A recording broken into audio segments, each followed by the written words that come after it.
Salman Douti, enseignant de profession, auteur du recueil de poèmes Au chevet de l'environnement, édité aux éditions Aoudis en 2020.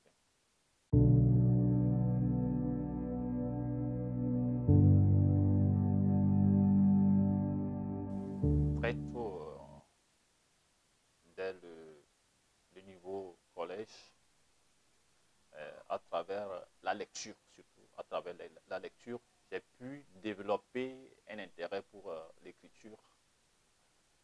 Et à ce niveau déjà, j'ai commencé à m'intéresser à certains auteurs africains dont les œuvres ont été à ma disposition. Donc à ce niveau, j'ai commencé à avoir le désir d'écrire. D'où ce premier recueil de poèmes dont le titre est Au chevet de l'environnement.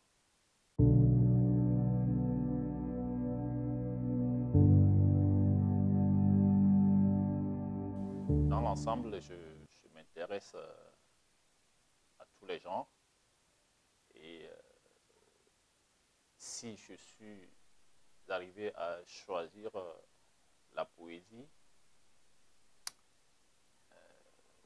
je crois que je peux, je le dis, au thème dont je traite. Le thème, c'est l'environnement. Et de nos jours, personne ne peut ignorer les effets, les problèmes de l'environnement que nous connaissons.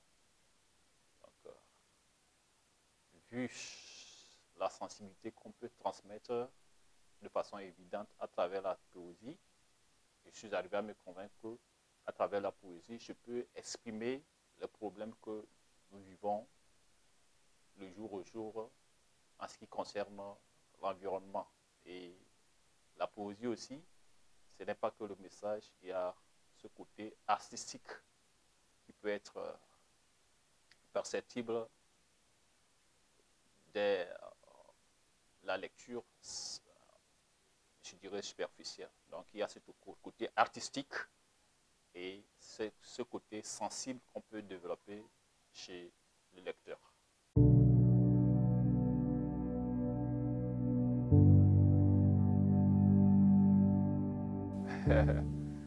La question me fait un peu sourire parce que il est vrai que j'ai quand même une origine mi-rurale, mais je crois que personne quand même ne peut ignorer les effets qu'engendre l'environnement, que ce soit la sécheresse, que ce soit aussi l'abondance ou même la surabondance des pluies. Aujourd'hui, on peut illustrer le cas qui illustre le mieux, c'est ce qui se passe au Pakistan, avec plus de 1000 morts à la suite d'un déluge, c'est ce que je peux dire, parce qu'on ne peut que calculer ça d'un déluge. Donc c'est ça, je crois que c'est ça, hein, nous le vivons. Nous le vivons. On peut même être enfermé en un endroit clos. Je crois qu'on ne peut pas ignorer les effets de l'environnement.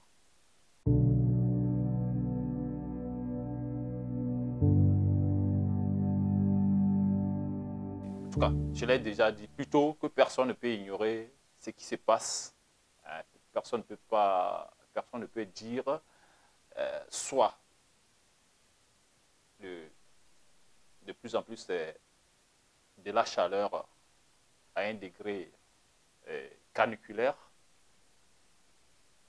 ou bien c'est des pluies qui détruisent tout, ou encore c'est des sécheresses qui causent de la faim. Donc, vous voyez, soit on se plaint de la faim parce qu'il n'y a pas de pluie, soit on peut se plaindre aussi de la de la faim parce qu'il y en a tellement de pluie qui viennent détruire tout.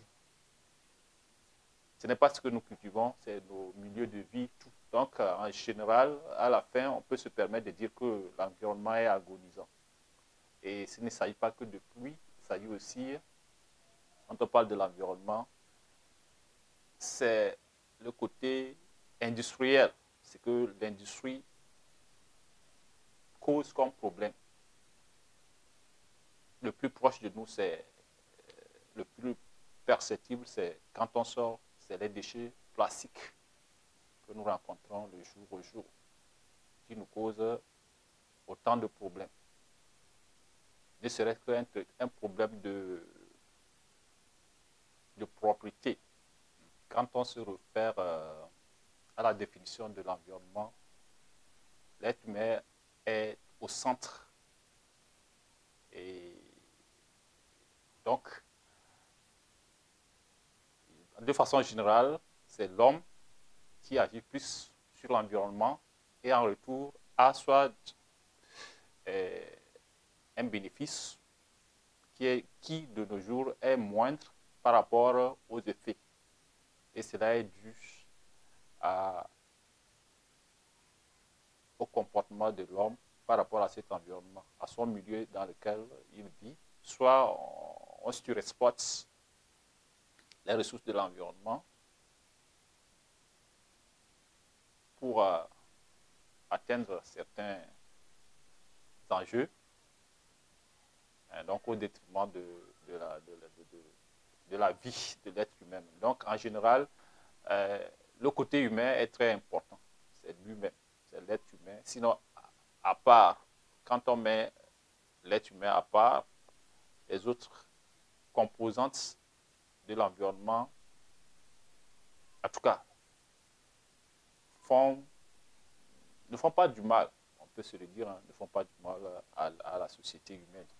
C'est au contraire l'être humain qui engendre, qui est à l'origine de ce que nous vivons aujourd'hui.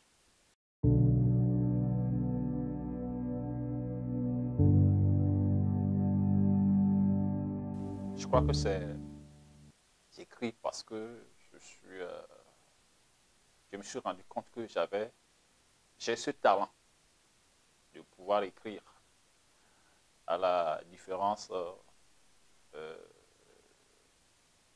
des artistes chanteurs, des dramaturges, des comédiens, etc. Moi, j'ai constaté que je peux écrire.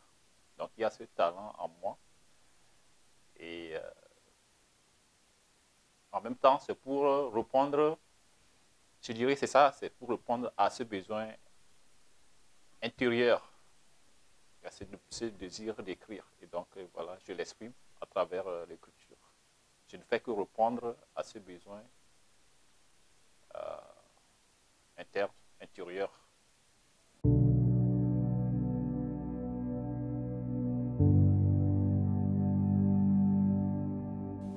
Oui, la littérature à l'intérieur du pays,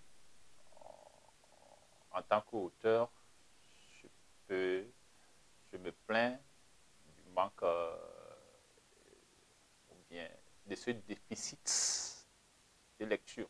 Nous, en tant qu'auteurs, nous écrivons pour un public, pour le public. Alors, donc, on peut constater que nous devons, en tant qu'auteurs, et surtout moi en tant qu'enseignant, travailler à développer le goût de la lecture chez notre public. Et ainsi, motiver, encourager l'auteur que je suis. Parce que sans lecteur, ma tâche est vaine. Donc, en fait, en définitive, il y a du travail à développer le goût de la lecture. Et même, il n'y a pas que le goût de la lecture. En lisant, comme je l'ai dit plus tôt dès le départ, c'est en lisant que je suis parvenu à découvrir ce talent d'écriture. Donc, travailler à la lecture pour le public et en même temps susciter à travers cette lecture le goût, découvrir les talents pour l'écriture. Je crois que à part la plus importante, à ma connaissance, activité littéraire, c'est lors de la tournée Trace en 2020 que Aoudi a organisé à Dapon, à ma connaissance. Donc, c'est pratiquement rare. Donc, je crois que c'est une des tâches qui attend l'auteur que je suis, que ce soit à Dapon ou dans les autres villes de la Savane.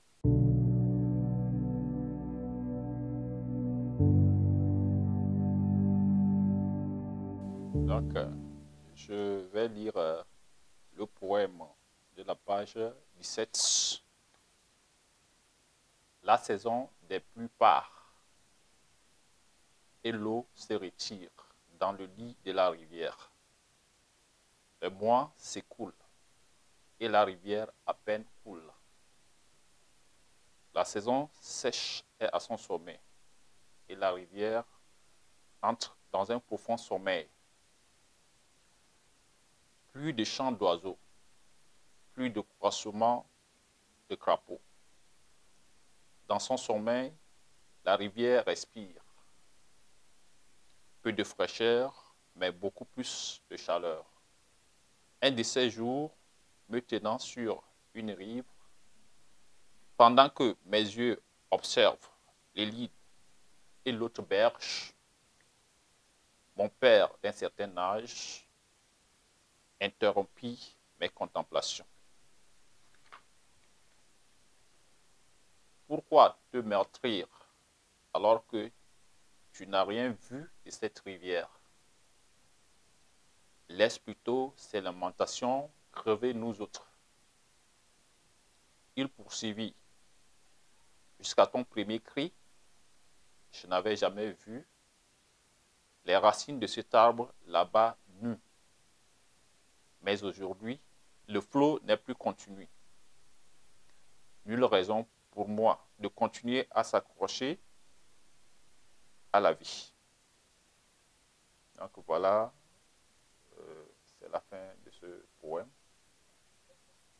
Et si je peux me permettre de faire un commentaire, c'est à travers ce poème qu'on peut percevoir le lien de sensibilité que l'auteur entretient par rapport à son environnement et à travers, en l'espèce ici, il s'agit de la rivière qui, à un moment donné, perd de son eau. Donc c'est la sécheresse. Donc, en fait, le narrateur n'est pas indifférent de ce qui se passe. Donc voilà, comme je l'ai dit plus tôt, c'est cette sensibilité de l'auteur par rapport à son environnement qui est exprimée dans l'ensemble, dans ce recueil de poèmes.